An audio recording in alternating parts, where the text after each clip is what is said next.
Imagine waking up one morning in a medieval village and realizing that your children have nothing left to eat. The fields are frozen, the harvest is gone, and the little food your family had stored for winter has already disappeared. You have worked from sunrise to sunset all year, yet almost everything you produced was taken through rent, taxes, or obligations to the Lord who owned the land. Then you hear a rumor. The Lord's granary is still full.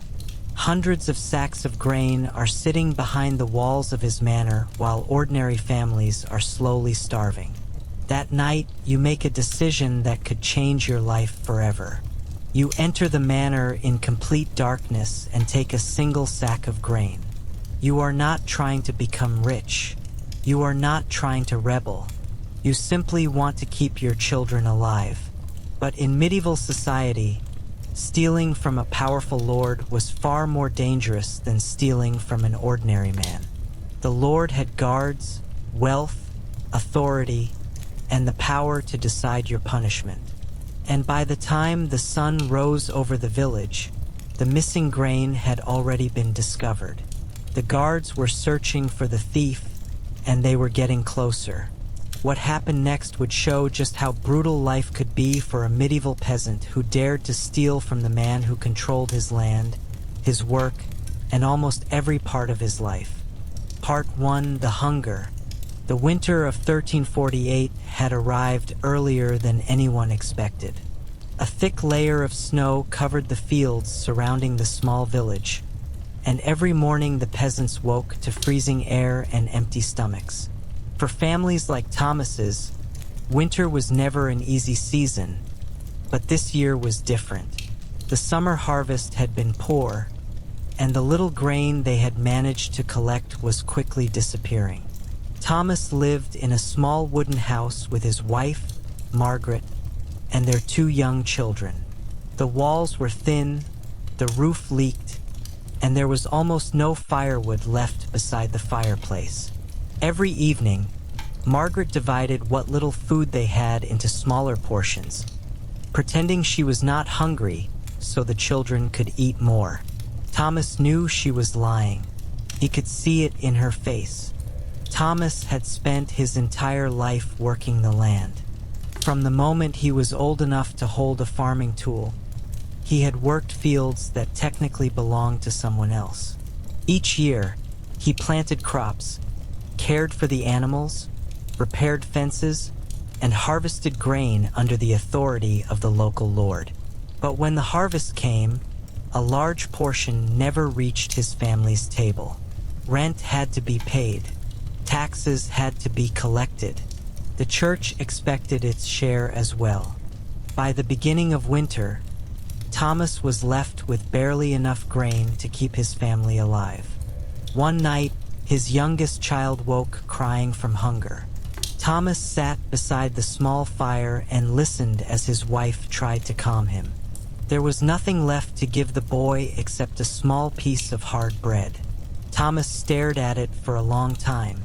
Then he remembered something he had seen several days earlier while working near the Lord's manor. The granary was full. Sacks of wheat were stacked almost to the ceiling, protected behind thick wooden doors and guarded by men with weapons. The Lord had enough food to survive the winter comfortably. Thomas's family might not survive the next few weeks. For the first time in his life, Thomas began to wonder what would happen if he took some of that grain. He knew it was dangerous. He knew the Lord's guards would not simply forgive a thief. But as he looked at his sleeping children, fear slowly became less powerful than desperation. By midnight, Thomas had already made his decision. He would go to the manor, enter the granary, and take 1 sack of grain. Just 1. Enough to keep his family alive for a little longer.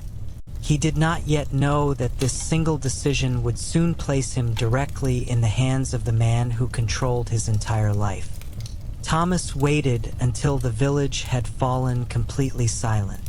One by one, the lights disappeared from the small houses, and the sounds of conversation faded into the cold night. Only the wind remained, moving through the bare trees and carrying snow across the narrow dirt paths. Margaret was already asleep, but Thomas remained awake beside the dying fire. He kept thinking about the granary. He knew exactly where it was, how to reach it, and where the guards usually stood. He had worked at the manor many times, carrying wood, repairing fences, and helping with the harvest. That knowledge could help him now, but it could also make his actions easier to recognize. Thomas stood quietly and put on his oldest cloak. Before leaving, he walked over to his children and looked at them sleeping beneath a thin blanket. His youngest son had his hands tightly pressed against his stomach. Even in his sleep, Thomas felt a heavy weight in his chest. He knew that what he was about to do was wrong according to the Lord's laws, but he could no longer think like a farmer trying to obey his master. He was thinking like a father trying to keep his children alive. He stepped outside and pulled the wooden door shut behind him. The cold immediately struck his face. Snow crunched beneath his boots as he moved through the village, keeping his head low. Every shadow looked like a guard. Every distant sound made him stop and listen. He passed the small church and continued toward the manor, where a few torches could still be seen burning along the walls. As he approached the estate, Thomas stopped behind a stone wall and watched the guards. 2 men were standing near the main entrance, talking beside a fire. Another guard walked slowly around the outer grounds. Thomas knew he could not use the main gate. Instead, he remembered a narrow wooden entrance near the back of the manor that was rarely watched. It was usually used by workers carrying supplies into the kitchens. Thomas waited until the patrol disappeared around the corner. Then he crossed the open ground as quickly and quietly as he could. His heart was pounding.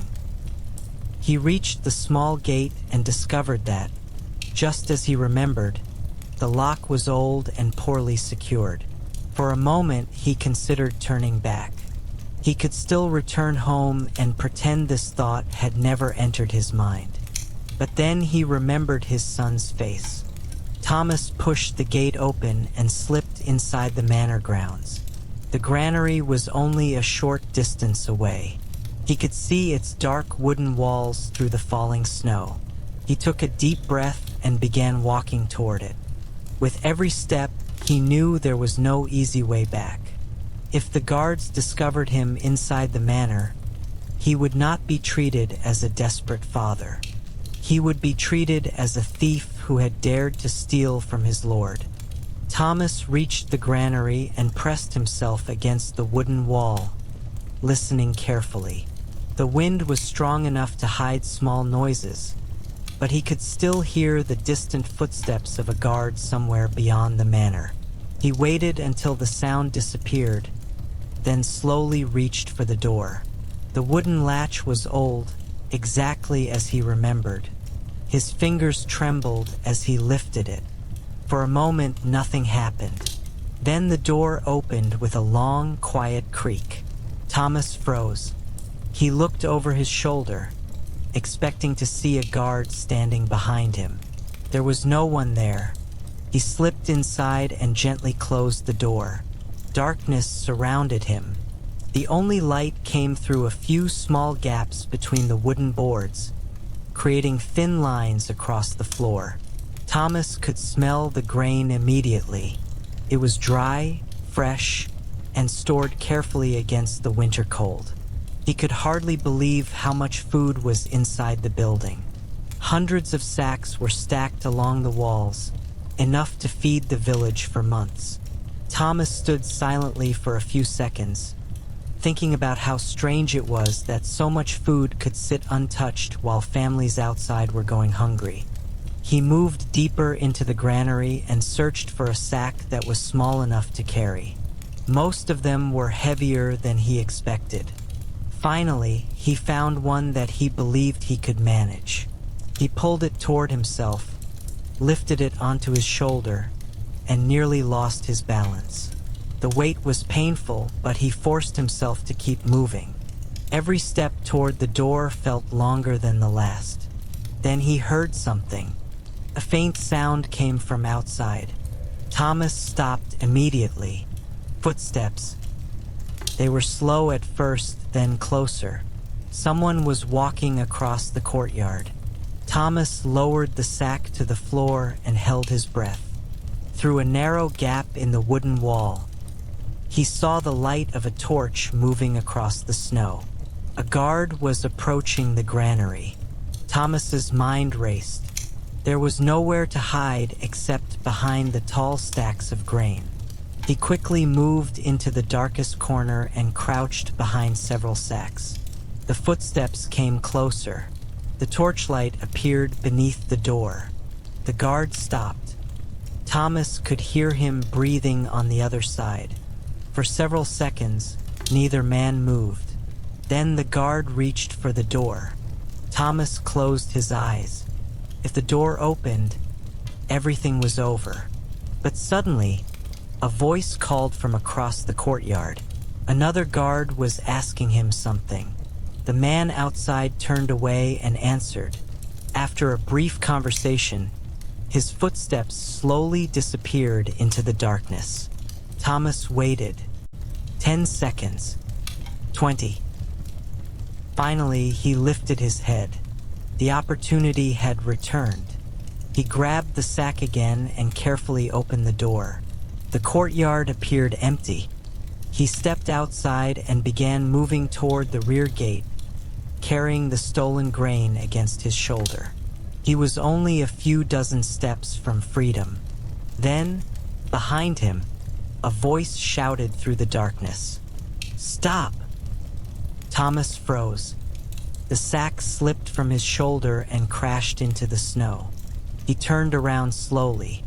A guard was standing only a few meters away, holding a torch in one hand and a sword in the other. Thomas knew immediately that he had been caught.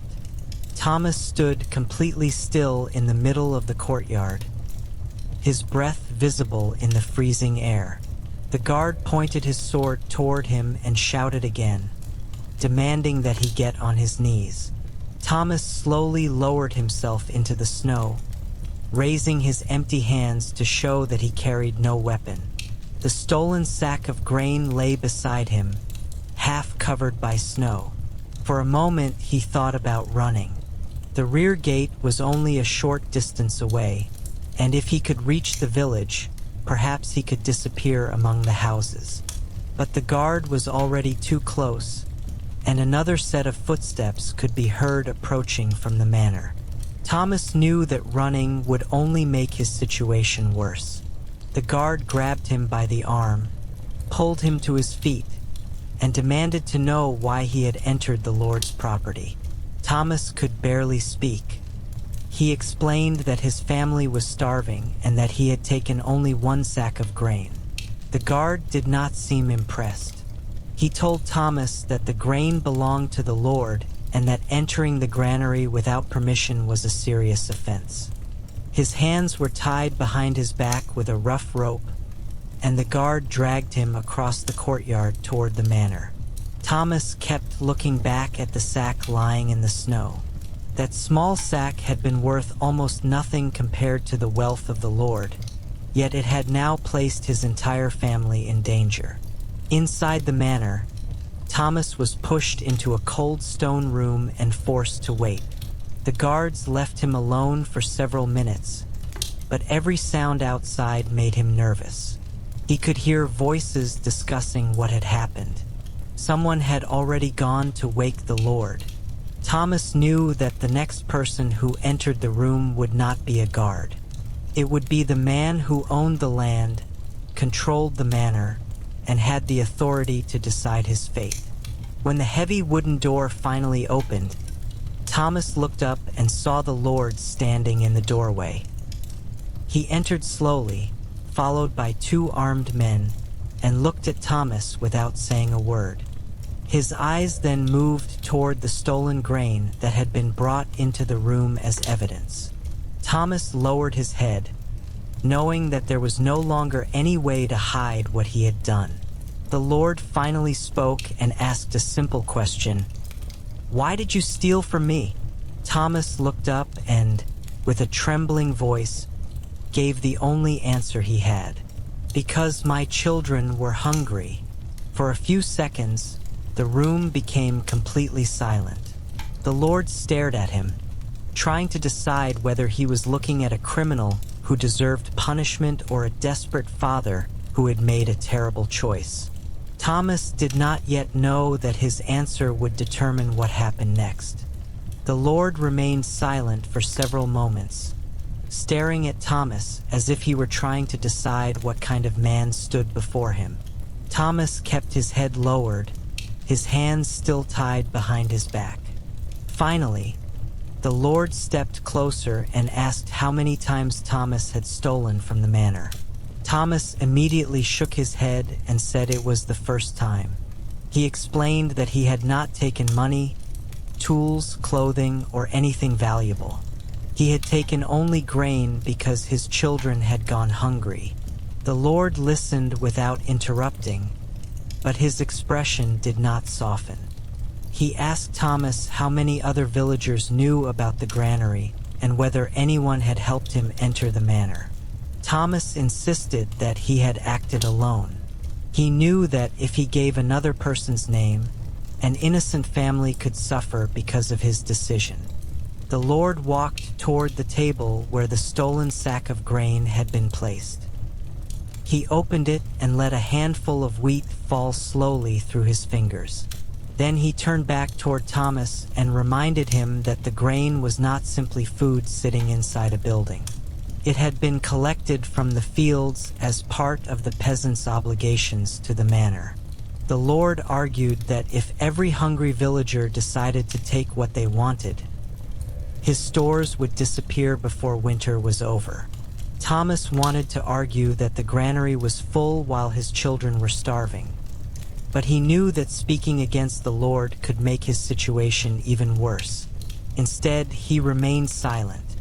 The Lord then asked Thomas whether he understood the seriousness of what he had done. Thomas nodded. He understood now more than ever. He had entered the Lord's private property at night, forced his way into the granary, and attempted to carry away food without permission. Even though the amount was small, the act itself challenged the authority of the manor. The Lord could not simply ignore it. If word spread that a peasant had stolen grain and received no punishment, other villagers might believe they could do the same. Thomas realized that his fate was no longer about one sack of wheat. It was about maintaining order throughout the entire village. The Lord finally turned toward his guards and ordered them to take Thomas away. Thomas immediately begged for another chance. He promised to work extra days, repay the grain, and accept any reasonable punishment. He even offered to surrender the little property his family owned. But the Lord gave no answer. As the guards pulled Thomas toward the door, he looked back one final time. The Lord was still standing beside the table, staring at the stolen grain. Thomas was taken down a narrow stone corridor and locked inside a small room beneath the manor. For the first time since leaving his home that night, Thomas was completely alone. He sat against the cold stone wall and wondered what would happen to his wife and children if he never returned. Outside, the village was beginning to wake. Soon the people would discover that Thomas had been caught, and before the sun reached its highest point, everyone would know that a poor peasant had risked everything for a single sack of grain. By sunrise, the news had already spread through the village. Thomas had been caught stealing grain from the Lord's granary, and now he was being held beneath the manor. People gathered in small groups outside their houses, speaking quietly so the Lord's men would not hear them. Some were shocked that Thomas had dared to enter the manor at night, while others were not surprised at all. Everyone knew how little food remained in many homes. They had seen the empty cupboards, the thin faces of children, and the growing fear that winter might last longer than their supplies. Margaret learned what had happened when one of the village women came to her door. At first, she refused to believe it. She knew Thomas had been worried about their children, but she had never imagined that he would actually risk entering the Lord's granary. Then the woman told her that the guards had caught him carrying a sack of grain across the courtyard. Margaret's face went pale. She immediately understood what this could mean. If the Lord decided to punish Thomas severely, she and the children could lose their home, their food, and even the right to work the small piece of land that supported them. Throughout the morning, villagers continued working in the fields, but nobody could concentrate. Every person seemed to have an opinion about Thomas. An older farmer named William quietly said that Thomas had done something foolish, but he also admitted that the Lord had enough grain to feed the village several times over. Another man warned everyone not to defend Thomas too openly. He reminded them that the Lord's guards were watching, and that anyone who appeared to encourage theft could bring trouble upon their own family. Meanwhile, Margaret decided that she could not simply wait at home. She took the children and walked toward the manor, hoping someone would allow her to speak with Thomas. She stopped at the outer gate and asked the guards to let her see her husband. They refused. Margaret pleaded with them, explaining that Thomas had only wanted to feed his children. But the guards told her that the Lord had not yet decided what would happen to him. She stood there for several minutes in the cold before finally turning back toward the village. Inside his small cell, Thomas had no idea what was happening outside. He imagined Margaret waiting alone with the children and wondered whether she had enough food for another day. He regretted the theft, but not because he believed his family did not deserve the grain. He regretted that he had been caught. He knew that medieval justice could be harsh, and the final decision belonged to a man whose wealth made the loss of one sack of grain almost meaningless. As the day continued, the village became quieter. Everyone was waiting for the same thing, the Lord's decision. Some expected Thomas to be released after a warning. Others feared that he would be publicly punished to make an example of him. Nobody knew what the Lord would choose. But one thing was certain. Thomas's arrest had changed the mood of the entire village. For the first time, many peasants were openly asking a dangerous question. If the Lord's granary was full while their children were starving, how much obedience could a hungry man really be expected to give? The following morning, Thomas was brought out of the manor and into the courtyard. The entire village had been ordered to gather there. Men stopped working in the fields, women came out of their houses, and even children stood at a distance, trying to see what was happening. Thomas walked between two guards with his hands tied, his clothes covered in dirt from the night he had spent in the cold cell. He looked exhausted, but he kept his eyes forward. At the far end of the courtyard, the Lord sat beneath a wooden canopy with several of his servants and guards standing behind him. This was not simply a punishment for Thomas. It was a message to everyone watching. The Lord announced that Thomas had entered the manor without permission and stolen grain from the Lord's private stores. He made it clear that hunger did not give a peasant the right to take whatever he wanted. Thomas listened silently, knowing that arguing would probably make things worse. Then the Lord announced the punishment. Thomas would not be executed, but he would lose a portion of his remaining possessions and would be required to work additional days for the manor without payment. He would also have to repay the stolen grain through future labor and surrender part of his next harvest. If he stole again, the punishment would be much more severe. A murmur moved through the crowd. Some villagers looked relieved that Thomas would not be killed, while others looked angry that he was being punished so heavily for a single sack of grain. Margaret stood near the back with their children, holding them close. When she heard the sentence, she lowered her head. Their family had survived, but their future had just become even harder. Thomas was then forced to kneel before the Lord and publicly admit that he had broken the rules of the manor. His pride was crushed, but he knew that refusing would accomplish nothing. He apologized and promised that he would never steal from the manor again. The Lord accepted his words and ordered the guards to release him. As Thomas walked back toward his home, he could feel the eyes of the villagers following him. Some looked at him with pity.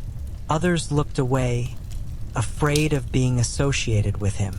Thomas had expected punishment, but he had not expected the shame. He had wanted only enough food to keep his children alive, yet now his entire village knew his name as the man who had stolen from the Lord. That evening, Thomas sat beside his family with a small bowl of grain in front of him. It was not enough to make them comfortable, but it was enough for another meal. He looked at his children and realized that his punishment had not ended in the courtyard. For months, perhaps even years, he would have to work harder than before to repay what he had taken. But as he watched his children eat, Thomas knew one thing for certain. If he faced the same night again, with his family starving and the Lord's granary full, he was no longer sure he would make a different choice. For several days after his punishment, Thomas worked from before sunrise until the evening light disappeared behind the hills. He repaired fences, carried heavy sacks, cleaned the stables, and performed every task the manor demanded of him. His body grew weaker with each passing day, but he refused to complain. He knew that the Lord was watching him, and any sign of disobedience could bring an even harsher punishment. At night, he returned home exhausted and barely had enough strength to speak to Margaret. Yet despite everything, he was grateful that he was still alive and that his family still had a roof over their heads. Then, one morning, something unexpected happened. The village priest came to the manor and asked to speak with the Lord. He had heard about Thomas's punishment and believed that the situation had gone too far. He explained that Thomas had not stolen for wealth or personal gain. He had taken grain because his children were starving.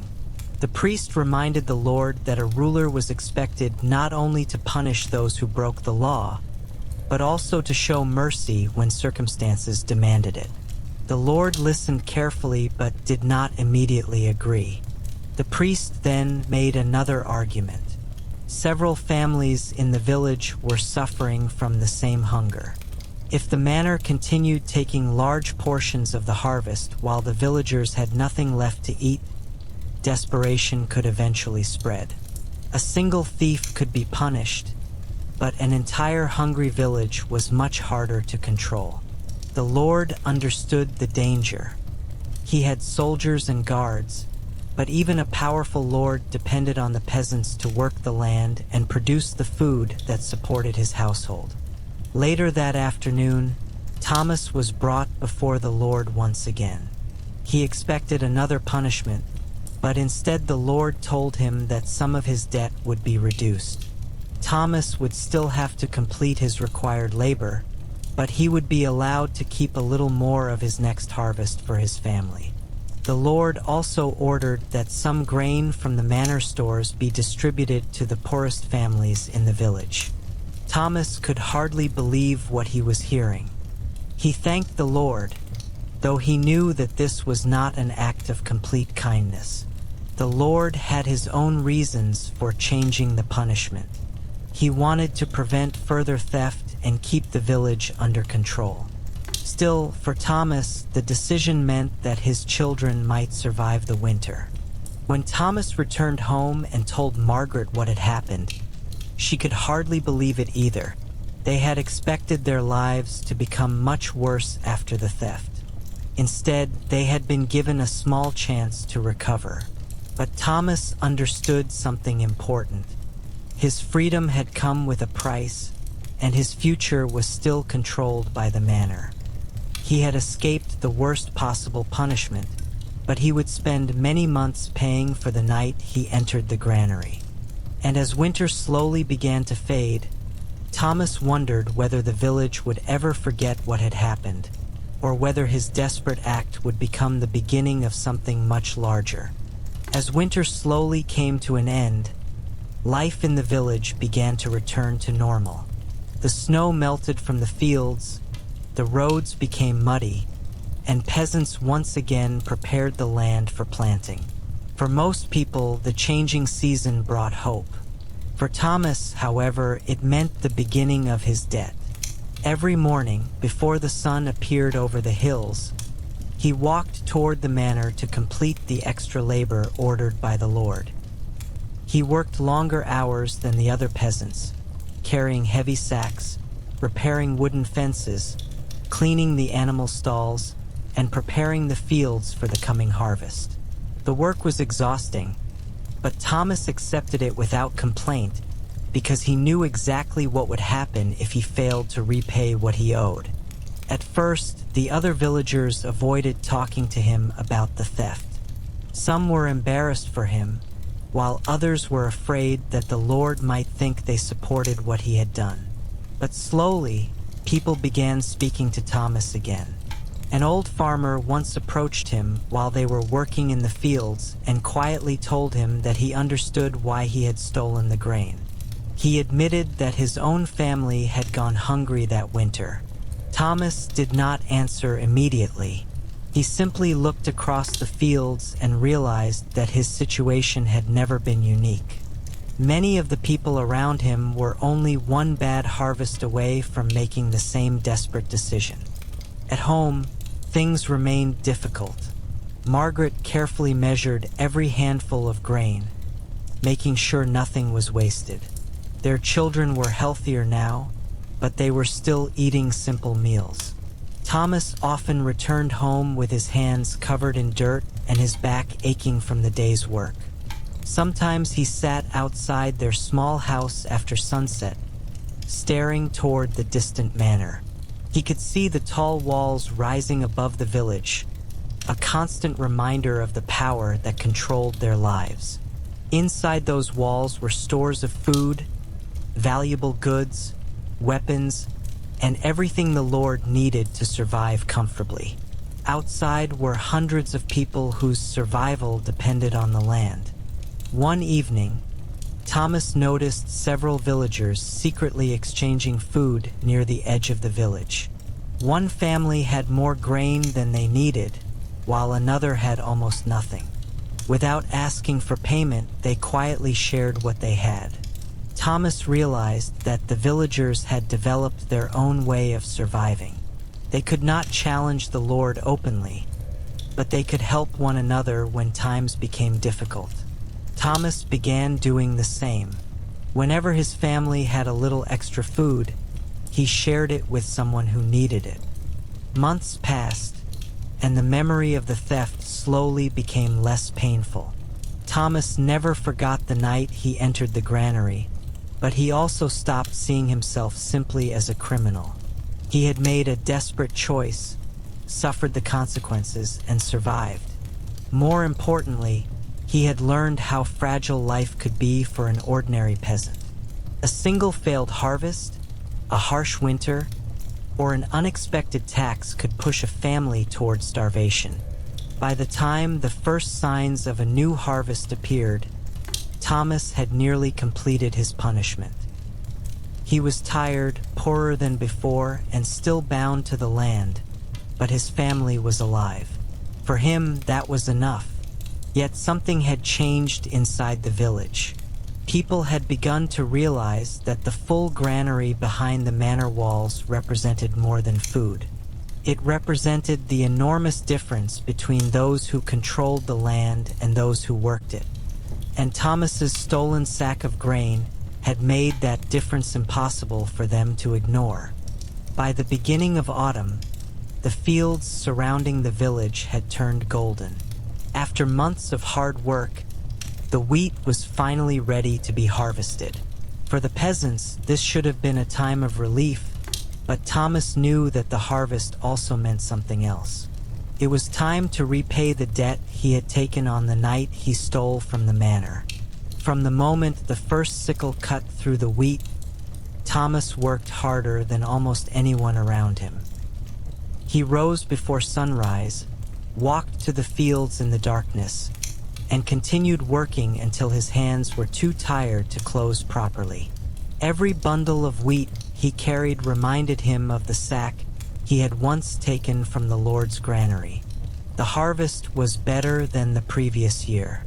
The fields produced enough grain to fill the manor's storage buildings again, and for the first time in many months, the villagers could see food growing everywhere around them.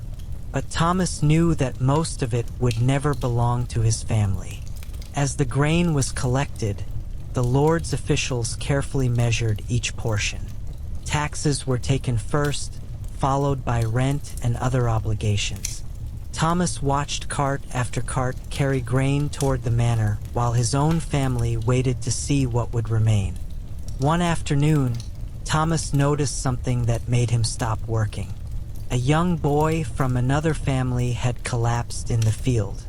He had been working since early morning without enough food. Several villagers rushed to help him, and Thomas immediately gave the boy a piece of bread from his own small supply. The boy's mother thanked him, but Thomas could see the fear in her eyes. She knew that if the harvest failed again, her family could face the same hunger that had nearly destroyed Thomas's. That evening, Thomas returned home and found Margaret counting their remaining grain. There was more food than they had possessed during the previous winter, but not nearly enough to make them feel secure. Thomas sat beside her and remained silent for a while. Then he told her that he had finally completed most of the labor he owed to the manor. Margaret smiled for the first time in a long time. Their family was beginning to recover. But the harvest brought another surprise. The Lord announced that because the village had produced more grain than expected, an additional portion would be collected for the manor. The news spread quickly, and anger began to grow among the peasants. They had worked through the heat, survived the winter, and produced the food, yet once again they were being asked to give away more. Thomas remembered the night he had been caught. He remembered standing in the courtyard with the stolen sack lying in the snow. Back then, he had believed his problem was simply his own hunger. Now he understood that the problem was much larger. Hundreds of people depended on the same land, and all of them lived under the same rules. For the first time, Thomas heard villagers speaking openly about refusing to give up their extra grain. Nobody called it rebellion. Nobody wanted to challenge the Lord directly. But the whispers were spreading from house to house, and Thomas realized that his story might not be over. The man who had once stolen a single sack of grain to feed his children was now watching an entire village begin to question how much they could be forced to surrender. The whispers continued for several days. At first, they were nothing more than quiet conversations between farmers working in the fields. People complained about the additional grain the Lord wanted, but nobody dared to openly refuse. Everyone remembered what had happened to Thomas. They knew that the Lord had guards, authority, and the power to punish anyone who challenged him. But hunger had changed the villagers. They were no longer willing to silently accept everything that was demanded of them. One evening, several farmers gathered inside a small barn away from the manor. Thomas was there, sitting quietly near the wall while the others discussed what they should do. Some wanted to hide a portion of the harvest. Others believed they should simply refuse to hand over the additional grain. A few were frightened and argued that any resistance would bring soldiers into the village. Thomas listened to all of them without saying a word. He remembered the night he had stolen from the granary and how quickly his entire life had fallen apart. He did not want anyone else to suffer the same fate. Finally, Thomas stood up. He told the others that they should be careful. He reminded them that the Lord could punish individuals much more easily than an entire village. If one person refused, that person could be arrested. If two people refused, they could be punished. But if everyone acted together, the Lord would have a much more difficult decision to make. Thomas was not calling for violence. He simply believed that the villagers needed to stand together if they wanted to be heard. The next morning, when the Lord's officials arrived to collect the additional grain, something unusual happened. The peasants did not run away, and they did not attack the guards. Instead, they stood silently beside their homes and refused to bring out the extra sacks. The officials shouted at them and demanded that they obey. Nobody moved. The Lord was informed almost immediately. He arrived at the village later that day with several armed men. Everyone knew that this could become dangerous. The villagers stood together in the center of the settlement while the Lord looked at them with anger. His eyes eventually stopped on Thomas. For a moment, Thomas wondered if the Lord remembered the stolen sack from the previous winter. The Lord asked who had organized the refusal. Nobody answered. He asked again. Still, nobody spoke. Thomas looked around at the villagers. The same people who had once avoided him were now standing beside him. Finally, the Lord understood that punishing one person would not solve the problem. There were too many villagers, and they were all needed to work the fields. After a long silence, the Lord agreed to reduce the additional demand. The peasants would still provide their normal obligations, but they would be allowed to keep more of the harvest for their families. No battle had taken place. No walls had been broken. No swords had been drawn. But something important had changed. Thomas returned home that evening knowing that the stolen sack of grain had started as an act of desperation. Yet somehow, that single decision had helped reveal something the entire village had been afraid to admit. Even the most powerful lord depended on the people beneath him. For the first time, the villagers understood that their strength did not come from weapons or wealth. It came from standing together. Years passed after the night Thomas had entered the Lord's granary. The village changed slowly, as villages always did, and most people eventually stopped talking about the stolen sack of grain. Thomas, however, never forgot it. He continued working the same fields, raising his children, repairing his small house, and doing everything he could to keep his family alive. His children grew older, and the little boy who had once cried from hunger eventually became strong enough to work beside his father. Whenever Thomas looked at him, he remembered the freezing night when he had made the decision that nearly destroyed his life. Thomas never became wealthy.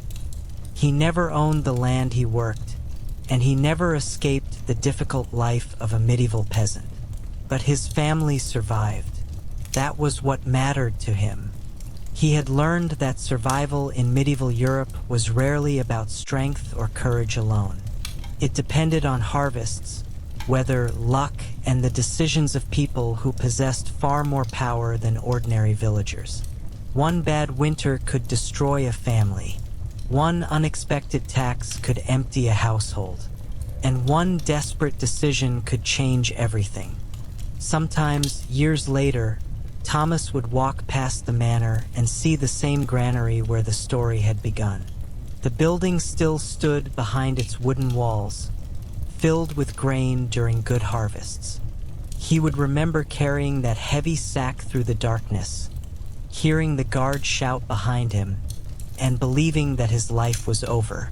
But he also remembered why he had done it. He had not stolen because he wanted wealth. He had stolen because his children were hungry. Thomas eventually understood that his punishment had taught him something the Lord never intended. He learned that ordinary people could be powerless individually, yet incredibly important when they stood together.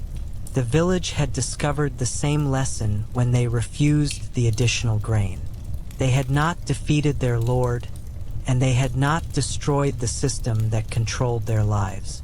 But they had shown that even a powerful lord could not completely ignore the people who worked his land. As Thomas grew old, he sometimes told his children about that winter. He did not tell the story to make himself sound brave.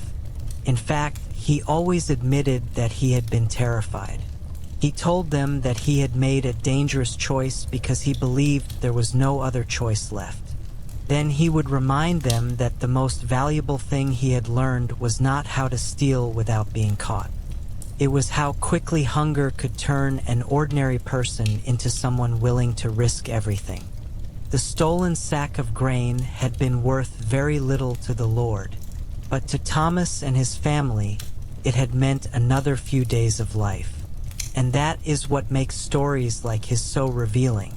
Medieval history is often remembered through kings, knights, castles, and battles, but most people who lived during the Middle Ages were ordinary peasants like Thomas.